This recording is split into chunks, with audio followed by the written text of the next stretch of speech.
5, versos 1 e 2. Deixa eu desligar esse ventinho aqui.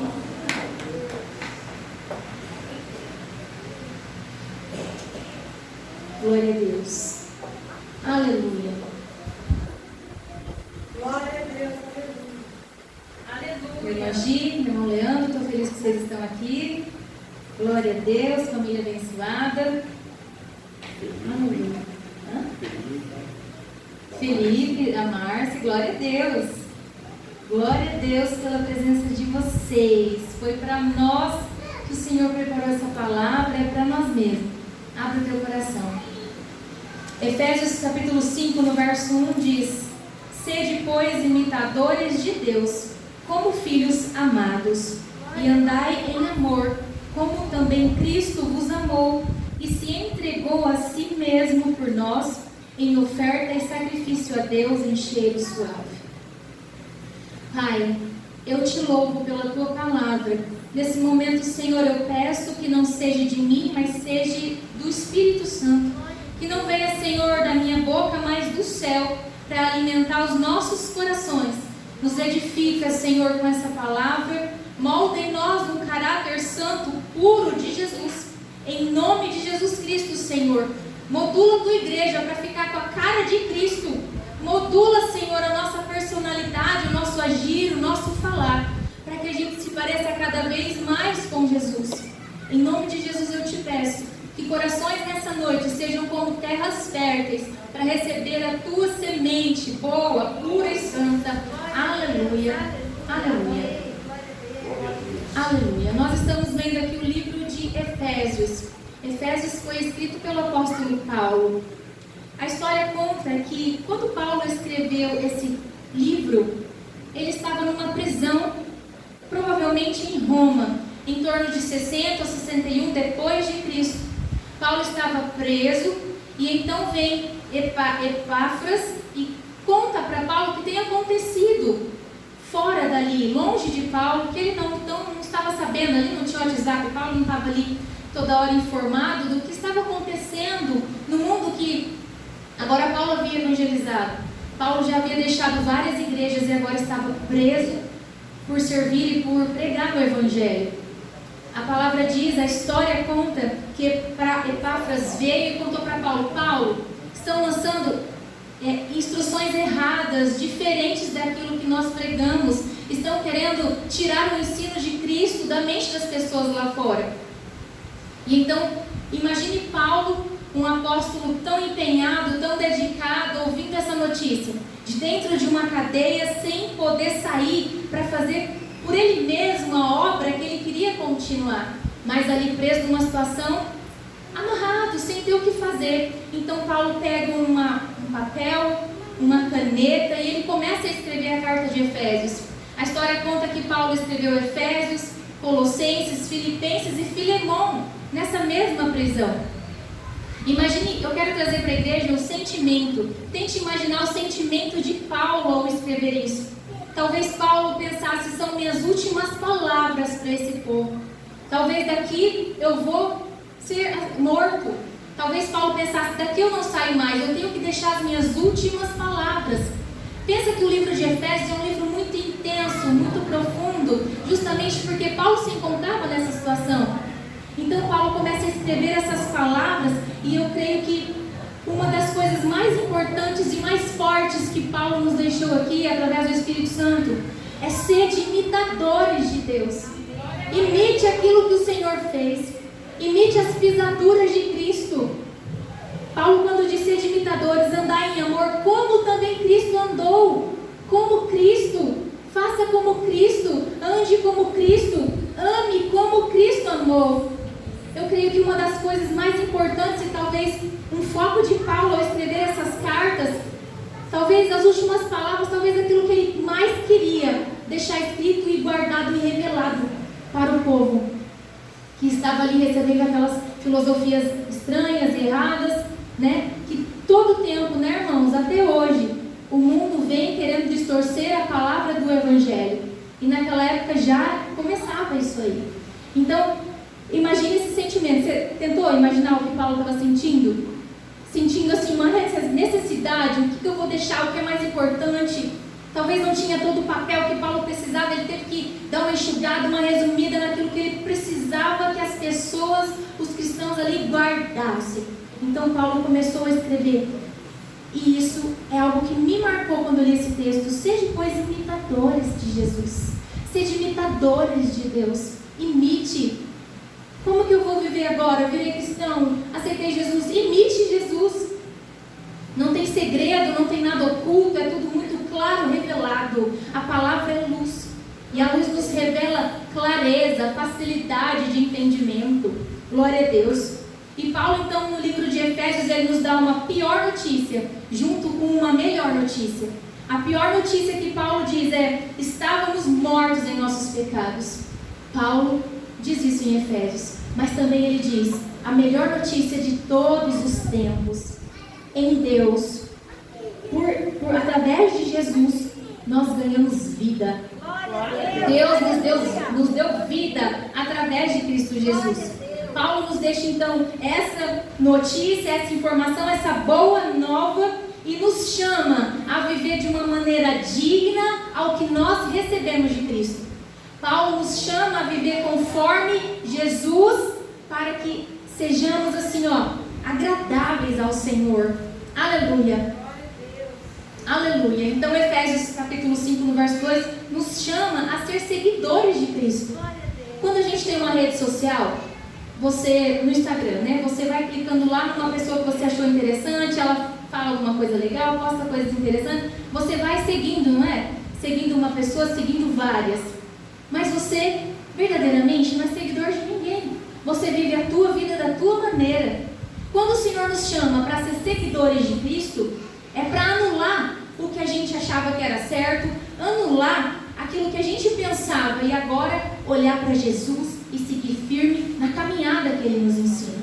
Aleluia. É único e exclusivamente de Jesus nós devemos ser seguidores. É como se na sua rede social tivesse apenas um: Jesus Cristo. Eu sigo a Ele, eu busco a Ele, eu imito a Ele. Amém? Não importa o que o mundo faça, eu vou imitar a Jesus. Aleluia. A Bíblia nos ensina que esse é o único caminho da salvação. É através de Jesus. Glória a Deus. Aí eu intitulei a minha mensagem Como Cristo. Como Cristo fez, nós faremos. Mateus capítulo 1, no verso 16, até o verso 16, a palavra vai dizer da geração, da descendência de Jesus Cristo. Do verso 16 para trás, do versículo 1 ao versículo 16, a Bíblia vai dizer: e Abraão gerou a Isaac, Isaac gerou a Jacó, e assim por diante, até chegar em José. Mas quando chega em José, a Bíblia não fala que José gerou. A Bíblia não diz que Maria gerou Jesus. A Bíblia diz assim: José, esposo de Maria, da qual nasceu Jesus. Até Jesus, tudo foi vindo de uma forma natural. Mas quando chega em Jesus, agora é sobrenatural. Agora as coisas naturais do mundo já não operam mais. Agora é a forma sobrenatural de Jesus que opera. E eu trago isso para mim e para a tua vida. Antes de Jesus, as coisas normais aconteciam na nossa vida. Agora receba e creia nessa palavra. Quando você recebeu Jesus e na vida que você leva na caminhada com Cristo, o sobrenatural vai acontecer. É natural acontecer o sobrenatural na vida do crente. Porque agora nós estamos na geração de Jesus. Nós não operamos mais na geração anterior. Agora nós vivemos, somos filhos adotados em Cristo Jesus. Aleluia. Nós temos e vivemos o sobrenatural. Se você ainda não viveu, se prepara, que Ele está preparando a hora para te entregar algo que você vai dizer: meu Deus, eu não esperava isso. Meu Deus, só em Cristo eu pude receber isso. Recebe em nome de Jesus. A partir de Jesus tudo muda. Quem crê em Cristo Jesus vive o que os outros não vivem. Aleluia. É tão fácil. Esses dias eu estava escrevendo uma mensagem para uma pessoa e eu escrevi assim: viu como é fácil decidir servir a esse Deus que eu escolhi servir? É porque Ele é poderoso, Ele faz mesmo. É só quem está na presença dEle que vive coisas sobrenaturais. E não foi difícil, a pessoa só se calou e não respondeu mais nada. Talvez ela ficou ali meditando: nossa, é verdade, né? Serviram Deus Deus que opera tantas maravilhas, aleluia, mas talvez ela tenha pensado, o que o Deus dela faz? Mas nós sabemos que, em primeiro lugar, nós pensamos quem é o nosso Deus, e não apenas o que Ele faz. Primeiro nós o servimos por quem Ele é. Depois vem de brinde todas as bênçãos nos acompanhando e vindo atrás de nós. E você está vivendo o sobrenatural de Deus e as bênçãos estão te seguindo. E você vai caminhando a tua caminhada, trabalhando, vivendo, orando, e as bênçãos vão te seguindo. E é natural isso na vida da gente. Aleluia! Aleluia! Glória a Deus! Como Jesus também, Lucas capítulo 2, no verso 46, os pais de Jesus morando em Nazaré, Jesus tinha 12 anos nessa época, foram até Jerusalém comemorar a festa da Páscoa naquela cidade. Acontece que eles termina a festa, eles vão embora. Passa um dia de caminhada e eles percebem que Jesus não está ali. Sabe, meninos de 12 anos que às vezes fica brincando com amigos ou fica longe dos pais, não é verdade? Então eles se dão conta só depois de um dia de caminhada. Olham para um lado, para o outro, perguntam para o parente, perguntam para o vizinho: cadê Jesus? Não está conosco. Então eles retornam a Jerusalém. Sabe onde eles encontram Jesus? Sentado na sinagoga, ouvindo os doutores da lei e os interrogando. Aleluia! Sabe o que Jesus nos ensina? Como Jesus nós devemos copiar. Jesus com 12 anos sentava para ouvir os doutores da lei. Comece cedo a se dedicar a aprender a palavra. Ah, irmã, mas eu já tenho 40 anos. Esse é o seu cedo. Sabe qual é o nosso cedo? É hoje. Hoje é o nosso cedo. Se você não se dedicava ao estudo, à palavra, até ontem, comece hoje. Fala: Senhor, eu quero mudar de vida hoje. Senhor, eu quero me dedicar a essa palavra que dizem que muda vidas, mas a minha ainda eu não testei isso. Testa então. Aleluia. E Jesus nos ensina a começar cedo. Jesus nos ensina também que devemos sentar e ouvir aqueles que sabem mais que nós. Aleluia. Eu já quero dar uma brecha aqui para falar da vida que eu tenho de ensino particular com o pastor Adelino. Se você não procura o teu pastor para conselhos, se você não procura o teu pastor por medo, se você não procura o teu pastor por qualquer motivo que seja, você está perdendo um grande tesouro na tua vida. O meu pastor sempre foi pastor de púlpito e pastor de sofá para mim. Porque eu sempre, nas minhas questões, eu procuro o pastor Adelino, gente. Irmãos, e fez tanta diferença na minha vida até hoje. Eu posso dizer que a minha vida teve um outro rumo quando eu comecei a me dedicar a ouvir aquelas instruções particulares que o Espírito Santo me dava através da vida do pastor. E eu posso dizer que é o Espírito Santo, porque é incrível. Você senta no sofá com o pastor, quem já teve essa oportunidade, não precisa erguer a mão, mas se você não teve, você está perdendo. Eu nem sei se o pastor tem todo esse tempo aqui, mas eu tenho um pastor. Trabalha para a igreja, aleluia. Ele é o servo dessa igreja. E irmãos, é incrível como o Espírito Santo vai revelando palavras para ele. Vai revelando textos. E ele vai trazendo textos na memória. É incrível. Se você não levar papel e caneta, você vai perder. Aleluia. Sente com quem sabe mais que você. Com pessoas que oram mais que você. Com pessoas que você sabe que são mais espirituais que você. Ande com pessoas que te levam para cima e não que te empurram para baixo. Abandone amizades que só chamam você porque não presta. Abandona isso. Porque se você não estiver firme, uma hora você vai cair. Salmo 1, versículo 1. Salmo 1, versículo 1. Vamos lá. Olha a revelação. Bem-aventurados o varão que não anda segundo o conselho dos ímpios, nem se detém no caminho dos pecadores, nem se assenta na roda dos escarnecedores. Entendeu? Entenderam a revelação? Aleluia. Bem-aventurado. Bem-aventurado significa felizes os que não fazem isso. Ande com quem pode te dar alimento espiritual que você ainda não tem. Procure amigos, amigas, irmãs dessa igreja. Procure irmãos dessa igreja que vão te ajudar a crescer espiritualmente. Jesus com 12 anos, Jesus passa uma rasteira em muitos de nós aqui, sabia? Porque Jesus nos ensina tanta coisa maravilhosa. Outra coisa que Jesus fazia, ele interrogava esses doutores da lei. Jesus fazia perguntas.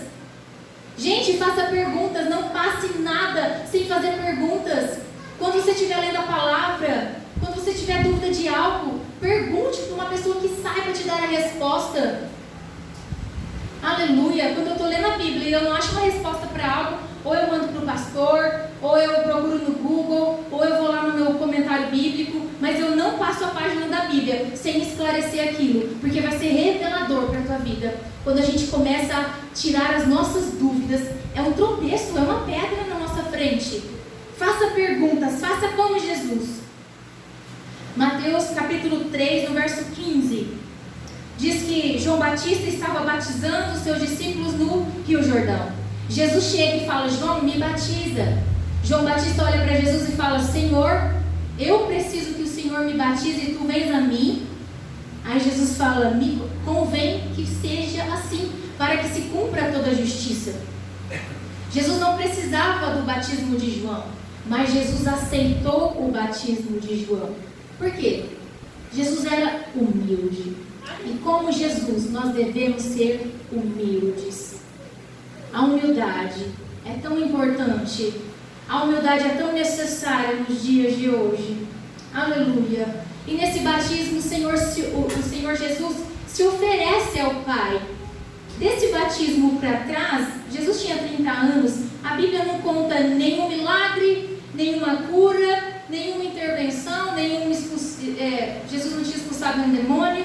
A partir do batismo, Jesus batizou-se ali por João, e Jesus, como se ele dissesse assim: Pai, eu estou disponível para o Senhor agora. Senhor, eu me batizo e eu me ofereço ao Senhor. Como Jesus, nós devemos nos oferecer ao Senhor. Você já disse para o Senhor se você está disponível para Ele? Será que Deus sabe se você está disponível para fazer a obra como você diz que tem vontade de fazer?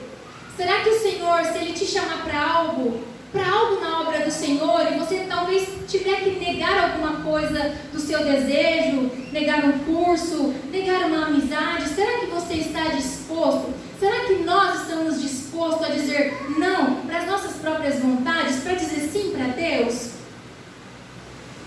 Como Jesus, esteja disponível. Mateus capítulo 4, do verso 3 ao verso 10, vai dizer sobre a tentação de Jesus. Quem leva Jesus para o deserto para ser tentado, irmãos? Pode responder. O Espírito Santo. Agora, quem decide jejuar os 40 dias que esteve no deserto? Jesus. Às vezes, o Senhor nos permite sim passar por situações que são desérticas na nossa vida. E aí na minha vida é uma situação, na tua pode ser diferente, mas é uma situação desértica, seca, que não brota, que não tem vida, que você olha para um lado, para o outro, não tem um riozinho que você beber uma água, sabe? Quando você só pode olhar para cima, aqui dos lados não tem solução, não tem um amigo, não tem um parente, não tem um conselho que possa te ajudar. A única provisão vem do céu. E ou você aguarda em Deus, ou você morre. E Jesus foi levado sim ao deserto pelo próprio Espírito de Deus, para ser tentado por Satanás. Só que Jesus chegando lá, ele não decide morrer, ele não decide se entregar, ainda estando no deserto, ainda jejuando no deserto. Você jejua na sua casa e acha que é difícil, né? Jesus jejuou no deserto 40 dias. A Bíblia só não relata que ele comeu, mas ele provavelmente bebeu água, senão ele poderia ter morrido. Jesus tinha um corpo como nós. E Jesus, sabe o que ele decidiu fazer naquela situação desértica? Ele decidiu jejuar, porque ele sabia do poder que há no jejum. Jesus resolveu não se entregar, mas Jesus lutou. Lutou como? Em jejum e oração. O que a gente faz em situação de deserto na nossa vida?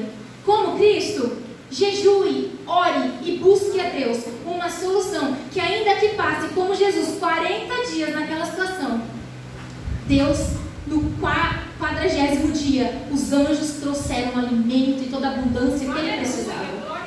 Aleluia. Tem resposta e provisão para quem resolve ser forte, resistente em Deus no seu deserto. Como Cristo, a gente deve fazer isso. E Cláudio Duarte, até mesmo ontem ou hoje, o pastor divulgou essa foto e eu guardei.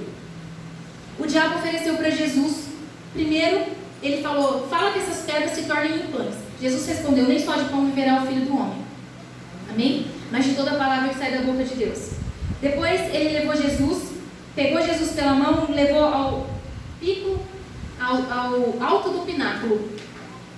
Mostrou para Jesus todos os reinos. Espera lá, deixa eu ler aqui. O transportou à cidade santa. Ao pináculo do templo disse, lança-te daqui para baixo, porque está escrito, aos seus anjos dar ordem a teu respeito. O diabo estava oferecendo poder sem suor para Jesus. Primeiro ele ofereceu comida sem trabalho. Depois ele ofereceu poder sem suor. E por último ele leva Jesus e mostra para Jesus todos os reinos da terra e toda a glória de todos os reinos.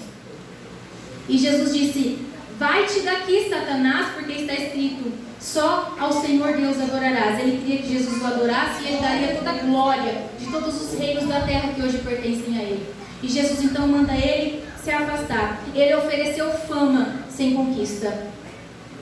Quando a gente vê comida sem trabalho por aí, quando a gente vê uma pessoa cheia de poder sem ter suado para ganhar aquilo, quando a gente vê uma pessoa famosa sem ter conquistado aquilo, a gente já sabe quem está por trás de tudo isso. Como Jesus, vença com a palavra. Como Cristo fez, leia a Bíblia para se defender contra as investidas do inimigo na tua vida. Como Jesus, lute com a palavra de Deus. Jesus venceu, a gente vai vencer também. Aleluia. Jesus também nos ensina que ele andava assim, com uma multidão atrás dele, ao seu redor, só que mais perto ainda estavam os discípulos. Os 12 de Jesus andavam bem pertinho, coladinho. A gente sabe disso porque às vezes uma pessoa gritava, o cego gritava, querendo uma ajuda, querendo um milagre, e os discípulos às vezes falavam, fica quieto, não incomode o Senhor. Ou seja, eles estavam tipo numa proteção ao redor de Jesus. Mas a multidão também seguia Jesus. Jesus pregava, por exemplo, várias parábolas para todo mundo, para os discípulos e para a multidão. Só que, irmãos, olha só que interessante. Quando Jesus queria revelar a verdadeira palavra através da parábola, ele só chamava os discípulos de canto e entregava a revelação da parábola. Sabe o que Cristo nos ensina? Nem todos que estão perto de nós devem ser tão íntimos assim da nossa vida. Nem todos, pode ter uma multidão ao nosso redor, mas você tem que ter discernimento de quem deve ser íntimo da tua casa, da tua família, do teu cônjuge, do teu relacionamento, dos teus filhos. A gente precisa pedir direção a Deus, me ajuda, Senhor. Como Cristo fazia, Cristo revelava apenas aqueles que deviam receber a revelação. Me ajuda, Senhor, a ter discernimento. Me ajuda, Senhor, a não revelar algo da minha vida para uma pessoa que não deve saber. Porque a gente vê cara, mas não vê coração. Só Jesus é que conhece. Como Cristo nós devemos fazer isso. Cristo também nos ensina. Ele nasceu sem pecado, mas ele não andava procurando pecado por curiosidade. Jesus nunca sentou com um pecador para buscar saber como que era a vida dele, o que ele fazia para se divertir, o quanto ele bebia, quais as coisas erradas que ele fazia. Não. Como Cristo, nós temos sim que se assentar com pecadores para pregar santidade.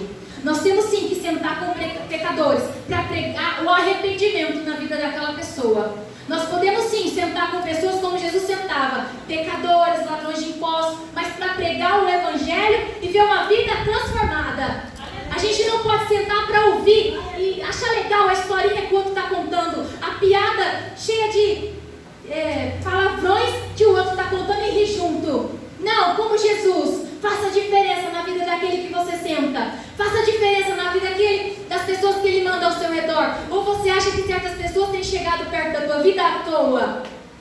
Você é crente, irmão. A gente tem a palavra do Senhor no nosso coração. E ainda que seja um versículo só que você estava na mente, Deus envia pessoas ao teu redor. Pessoas que você estranha e fala, nossa, conheci uma pessoa no banco, sentei do lado de uma pessoa no ônibus. Presta atenção, é Deus movimentando as coisas ao nosso redor. É Deus olhando para nós, para ver se a gente tem a capacidade de fazer como Ele. E Ele nos deu autoridade, sabedoria para isso. Se a gente chegar perto de pecador é para fazer a diferença. Não é para beber junto, não é para fumar junto, Não é para fazer o que Ele faz, é para mostrar: meu amado, tem coisa melhor para a tua vida. Aleluia. Meu irmão, sai dessa prisão que te aprisiona, esse pecado, esse vício. Jesus tem algo sobrenatural para a tua vida. Conta o teu testemunho. Eu não sei o que pregar, irmã. Eu não sei o que falar, irmã. Eu não sei falar nada. Dá um bom dia, fala do sol. Nossa, tá sol hoje, né? Tá tudo bem com você, sua família? E aí entra no assunto. A gente pode, a gente consegue. Se Jesus fez, nós podemos. Aleluia. Eu creio que tudo que Jesus fez no corpo, sendo Jesus o homem, nós também podemos fazer. Porque Jesus disse assim, que obras maiores que a dele, nós faríamos. Eu creio. Aleluia. Glória a Deus. Marcos 3,34 diz que Jesus tratava os irmãos como a sua família. Quando a família dele de sangue chega no templo, e ele está no templo, então falam: Jesus, a tua família te chama lá fora, tua mãe e teus irmãos de sangue. Gente, era família. Sabe o que Jesus responde? Quem são a minha família? Senão aqueles que fazem a vontade do meu Pai. Olha para o teu irmão do lado, enxerga ele como um membro da tua família. Se você ama teu filho, se você ama tua esposa, ame o teu irmão como um membro da tua família. Nós somos uma família. Não pode ter desunião, não deve haver intrigas, não deve haver maledicência no meio da família de Jesus. Aleluia, Jesus não se agrada disso. Como Cristo, devemos tratar assim nossos irmãos em Cristo como família. Oh, aleluia. Você cuida bem da tua família? Amém. Você se preocupa com os membros da tua família? Sim, a gente também deve fazer o mesmo com os nossos irmãos em Cristo. Aleluia. Glória a Deus. Jesus também nos ensina algo quando ele passa por aquela figueira. Jesus está com fome, a Bíblia nos relata em Marcos 11. E Jesus vem caminhando com os discípulos e de longe ele vê uma bela figueira, frondosa, cheia de flores, folhas verdes. Jesus olha e fala: ali tem fruto para mim comer. Ali tem fruto para saciar a minha fome, fome de estômago. Jesus estava com fome, estômago roncando. Amém? Quem jejuou hoje sabe o que é isso. Aleluia. Sabe o que é passar fome, gente? É muita fome que passa mesmo. Mas amém. Então Jesus estava vindo ali e ele viu a figueira. Quando Jesus chega perto da figueira, não tem fruto. Jesus olha para aquela árvore e fala: não tem fruto. O que ele faz? Amaldiçoa a figueira que parecia, mas não tinha. Gente, é tão perigoso a gente parecer e não ser. É tão perigoso a gente ser crente de capa e não ser crente de coração. Ah, Jesus não gosta disso não. Eu não vou lançar aqui uma palavra que Jesus amaldiçoa. Não, Jesus não nos amaldiçoa. Mas eu vou dizer o seguinte: ele não se agrada nem um pouco. Antes, é melhor a gente não parecer e ter fruto. Aleluia. O que saciaria o estômago de Jesus? O fruto da figueira, o figo. Amém? Os frutos que nós damos, quais são? Gálatas capítulo 5, né, pastor? Frutos do Espírito, longanimidade, paz, benignidade. Aleluia. Isso sacia Jesus. Não são as nossas obras. Não é como a gente louva, como a gente prega. Não é como a gente fala bonito. Não é como a gente se comporta no trabalho, como a gente se aparenta. Não é a nossa aparência física. É o fruto que a gente dá aqui, ó, que agrada e sacia e alegra e alimenta Jesus. Quer alegrar Jesus nessa noite? Amém. Lê Gálatas 5. Fala: Senhor, me dá todos esses 9 frutos. Eu quero. É o fruto que o Espírito Santo desenvolve no crente. É o fruto que nos faz parecidos com Jesus. É as 9 virtudes do caráter de Cristo que a gente tem que buscar para termos essas virtudes em nós também. Senhor, eu consigo tudo, mas a longanimidade. Ai, Jesus.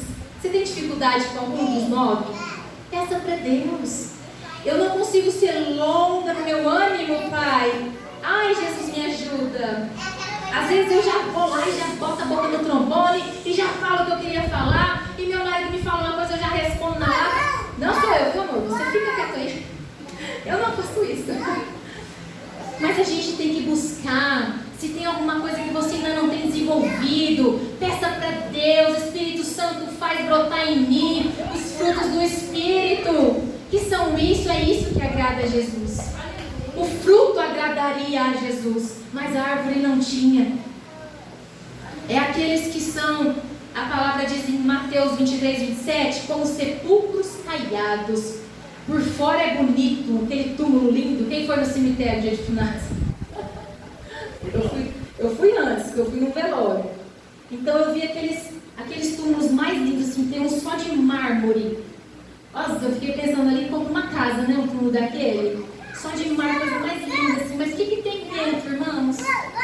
Tem imundícia, tem aquilo que sobrou do corpo humano daquele que faleceu. Jesus fala que a gente não pode ser como sepulcros caiados, formosos por fora, mas por dentro cheios de imundícia, por dentro cheio de que não presta, cheio de maledicência, aleluia, cheio de pecado, cheio de sujeira. Eu julgo as pessoas com a minha mente. Não somos feitos por juízes, somos feitos servos. E quando vinha aquele desejo de julgar uma pessoa, fecha teu olho, misericórdia, Jesus, cobre eu com teu sangue agora, eu não quero julgar. Não se permita isso. É a sua carne que quer fazer isso por você. Diz não para ela, repugna ela em nome de Jesus. É aquelas pessoas que têm uma conduta pública reta, bonita, linda, mas por dentro está cheio de hipocrisia, soberba, inveja, iniquidade, mentira e por aí vai. Aleluia. Aleluia. Isso Jesus também nos ensina com os fariseus. Ele não gostava do comportamento daqueles homens que se diziam cheios da doutrina. Os fariseus, eles eram cheios do conhecimento da doutrina da lei de Moisés. Mas só que eles tiravam o fardo deles mesmos e lançavam sobre os outros. Eu só preciso de uma boa conduta pública. Só as pessoas têm que me ver como um bom caráter. Mas eu lanço o fardo no outro que não está fazendo. Para minha vida, eu não quero nem saber. Eu levo a vida do jeito que eu quero, mas eu cobro que os outros façam aquilo que eu não faço. É assim que os fariseus faziam e Jesus repugnava eles. Jesus não gostava disso, ter uma aparência de obediência. A aparência de obediência, mas só que por dentro era sujo. Aleluia. E Jesus gostava dos pecadores e sentava com eles porque eles não tinham aparência de obediência. Uma coisa que pecador não tem é a aparência de obediência, né? Então, o que eles eram? O que eles eram por dentro, eles mostravam fora. Jesus, esse aqui eu vou sentar com ele e vou pregar. Mas aqueles que por dentro era sujo e por fora botavam uma capa ou um fingimento, Jesus, repugnava religioso. Religioso, Jesus não suportava. Aleluia. E por último, né, pastor? Aleluia. Sabe o que Jesus fazia? Como Cristo, Jesus expulsava demônios, Jesus curava enfermos, Jesus fazia milagres. Aleluia. E tudo que Jesus fez no corpo, Ele disse que faríamos obras maiores, então nós podemos também. Glória a Deus. Se você tem jejuado na terça e na quinta, você tem prestado atenção que você pode talvez não aumenta a tua autoridade no reino espiritual, mas aumenta a sua noção da autoridade que você tem no reino espiritual. Quando você jejua, parece que pode vir um endemoniado na tua frente. Você fala assim, eu não vou botar a mão na cabeça desse homem e vai ser expulso no nome de Jesus. Você não fica cheio dessa autoridade? É porque o jejum te mostra. O jejum te mostra o que nós somos capazes em Cristo. Aleluia. Você consegue chegar num enfermo, botar a mão na cabeça dele e orar? Gente, a gente tem que ter fé para isso. A gente tem que ter fé para chegar um cadeirante aqui, nós orarmos por ele, desejando que veja ele em pé andando. A gente precisa ter essa fé ousada. A gente não pode ter essa fé tímida. Aleluia. Se você sabe que tem um irmão enfermo aqui, ou na rua onde você passar, fala, irmão, posso orar por você? Ora, fala para Deus, eu quero ver milagres como Jesus fazia através da minha vida. Oh, glória a Deus, Jesus nos ensina isso. Como Cristo, vamos buscar isso? Vamos buscar o Senhor? E pedir isso a Deus, Senhor, opera na nossa igreja, faz com que a nossa igreja seja sede de milagres e curas ali. Aleluia. Senhor, manda endemoniados mesmo, porque nós vamos pôr a mão e esses vão ser libertos. Você tem coragem de orar assim? Vamos fazer isso? Vamos fazer um combinado? Aleluia. Vamos ser ousados na nossa fé, na nossa busca, nos nossos pedidos? Glória a Deus. E por último, Jesus nos ensina em Mateus 24 a esperar o seu retorno. Aí eu pergunto, será que estamos prontos? Põe a mão no teu coração. Se Jesus tocar a trombeta agora, Eu estou pronta, Jesus? Faça uma pergunta para você mesma e deixe o Espírito Santo te revelar. Senhor, eu estou pronto? Eu estou pronta, Senhor, para subir contigo? Aleluia! Se o que vem no teu coração é algo que não é bom, procure agora a mudança. Como Jesus, vamos começar cedo. Vamos começar já. Vamos buscar imediatamente a face do Senhor, como ainda não buscamos até hoje. Aleluia! Como Cristo venceu, nós venceremos, igreja, em nome de Jesus. Eu agradeço a oportunidade. Aleluia! E as palmas vão